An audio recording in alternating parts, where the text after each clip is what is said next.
26/11 એ રાત માત્ર એક હુમલાની રાત ન હતી, પરંતુ આપણા દેશના હૃદય પર પડેલો ઊંડો ઘા હતો.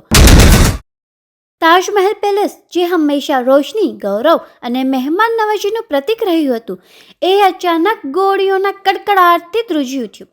લોહીની નદી અને ધુમાડા વચ્ચે જીવ બચાવવા ભાગતા નિર્દોષ લોકો અને બીજી તરફ દેશ માટે પ્રાણ અર્પણ કરવા દોડતા આપણા વીર જવાનો. દરેક ક્ષણ જાણે ભયાનક દુઃખ સ્વપ્ન જેવી લાગતી હતી. તે રાત્રે તાજની દિવાલો માત્ર ઇમારત ન હતી, પરંતુ દેશની પીડા અને આપણા જવાનોની અદમ્ય વીરતાનું જીવંત સાક્ષી બની હતી. આજે પણ 26/11 યાદ આવે છે ત્યારે હૃદય ભરી આવે છે. શહીદોના બલિદાન પર ગર્વ થાય છે અને નિર્દોષ લોકોના મૃત્યુને યાદ કરી આંખ ભીની થઈ જાય છે. આ કાળો દિવસ આપણને યાદ અપાવે છે કે દુઃખ કેટલુંય મોટું હોય, પરંતુ ભારતની એકતા અને હિંમત હંમેશા વધારે મજબૂત હોય છે.